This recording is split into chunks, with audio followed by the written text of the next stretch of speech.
So, KTM 1290. So how's your KTM going? I had a problem with this with the suspension. The back suspension wouldn't work, and it was like that for 2 years. I tried everything, checked all the plugs, the wire, couldn't fathom it out. And I bought a code reader, and I did a video of this for a while ago, King Chrome one, and I put that on, and I checked the codes and reset it. And as soon as it resetted, the back suspension started working again. Really weird. Anyway, somebody messaged me and said, where do I get that? Because I can't get one in Canada. But it doesn't have to be King Chrome. You can use this one. This is an Ancel AD410. Does the same job. And there's the patch lead. And the patch lead for the KTM, it's a 6-pin. You can buy them online. And it just attaches to your KTM and reads your codes. Really easy to use, and I'll show you me using it. Not that I'm a good guide, because I don't know what the hell I'm doing with it, but it works, it works. So I'll whip the seat off and see what happens.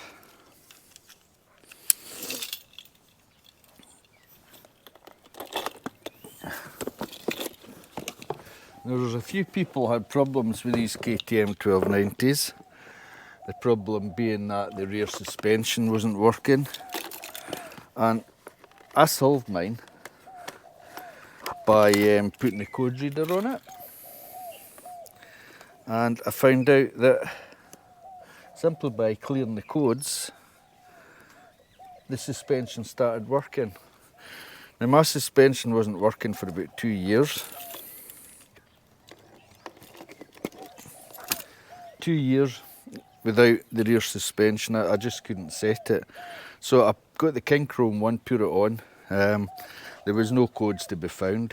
So I asked about stored codes. Anyway, I deleted everything that it could find, or everything that was in there, and it seemed to reset it. And the rear suspension started working again.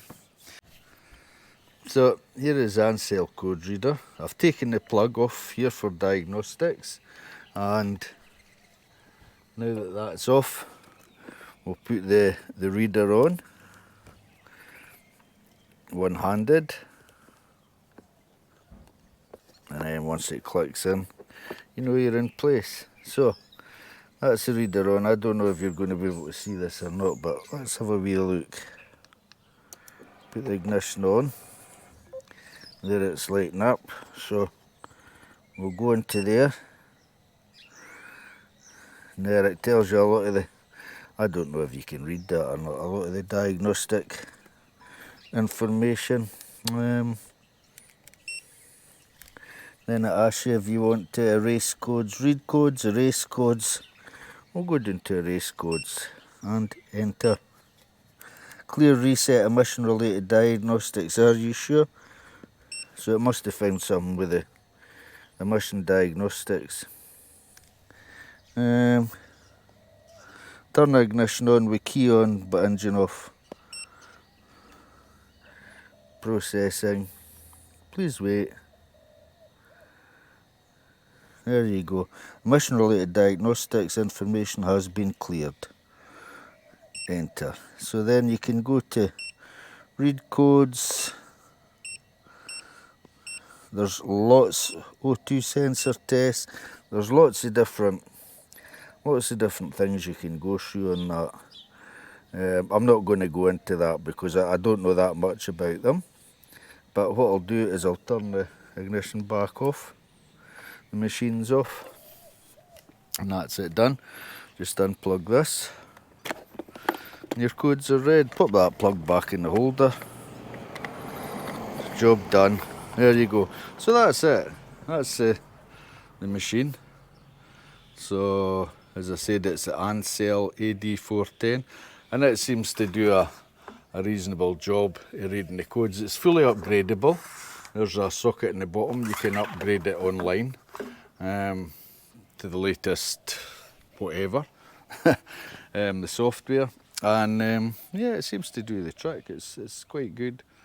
So Yeah, but like I say, the biggest problem I had this was the back suspension. For 2 years it wouldn't work and I couldn't fathom out what was wrong. I put the code reader on, cleared the codes, and although it didn't say there was a problem, but cleared all the codes, and it said that I'd cleared all the codes, and the suspension started working again, so what more could you want? Anyway, that's it, so I'll just put I better put my cover back on again. Put my seat back on. Oh dear. The right way around would help. And ignition on. Ready to race.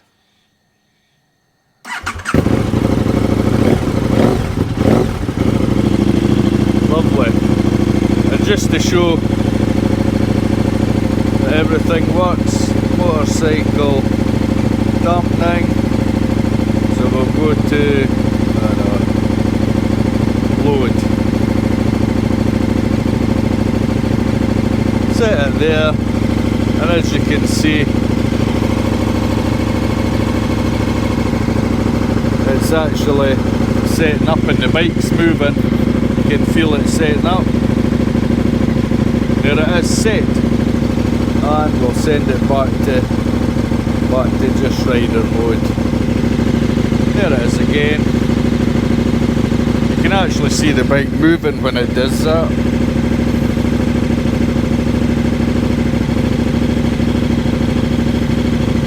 And that's it set.